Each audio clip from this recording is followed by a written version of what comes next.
আসসালামু আলাইকুম, সবাই কেমন আছেন? আজকে আমার আম্মু সন্ধ্যায় আমাদের জন্য পাস্তা রান্না করবে। তো কিভাবে রান্না করে আজকে আপনাদের সাথে তাই শেয়ার করব। দেখুন, পাস্তা রান্না করতে যা যা লাগে সব আমার আম্মু রেডি করে নিয়েছে। এখানে পেঁয়াজ, ক্যাপসিকাম কুচি, গাজর, মটরশুঁটি নিয়েছে। আর এখানে পাস্তা সেদ্ধ করে নিয়েছে, টমেটো সস নিয়েছে, সয়া সস নিয়েছে। তারপর মুরগির মাংসকে ছোট ছোট করে কেটে লবণ দিয়ে সেদ্ধ করে নিয়েছে, ডিম ভাজি করে নিয়েছে, অরিগ্যানো নিয়েছি, আর টমেটো আর কিছু কাঁচামরিচ কুচি নিয়েছি। এখন কড়াই বসিয়ে তেল দিয়ে দিল। এখন পেঁয়াজ কুচি দিয়ে দিবে, আর দিবে গাজর, মটরশুঁটি। এখন টমেটো কুচিও দিয়ে দিবে।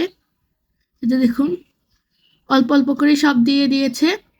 এখন লবণ দিয়ে দিল। লবণ দিয়ে সবজিগুলোকে হালকা ভেজে নেওয়ার পরে একটু রসুন বাটা আর একটু আদা বাটা দিয়ে দিল। আর এখানে অরিগ্যানো দিয়ে দিল অল্প একটু, আর দিয়ে দিল টমেটো সস আর সয়া সস। দেওয়ার পর সবজিগুলোকে একটু হালকা কষিয়ে নিচ্ছে। এবার দিয়ে দিল সেদ্ধ করা মুরগির মাংস আর ডিম ভাজি। দেওয়ার পর হালকা নেড়ে এখন দিয়ে দিল গাজর আর ক্যাপসিকাম। এখন ভালো করে একটু ভেজে নিচ্ছে।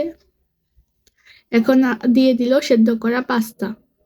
দেওয়ার পর এখন ভালোভাবে নেড়ে মিক্সিং করে নিতে হবে।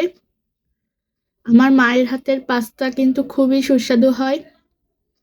এবার অরিগ্যানোগুলো দিয়ে দিল উপরে দিয়ে। সন্ধ্যাবেলা আমার মা সব সময় পাস্তা রান্না করে। আমার মায়ের হাতের পাস্তা খেতে আমাদের খুবই ভালো লাগে। তো আমার মা একটু নেড়ে এখন নামিয়ে নেবেও।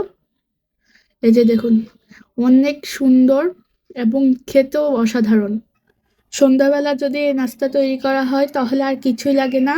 তো ভিডিওটা যদি ভালো লেগে থাকে অবশ্যই লাইক, সাবস্ক্রাইব এবং শেয়ার করে দিয়ে যাবেন। আজ এ পর্যন্ত, আল্লাহ হাফিজ।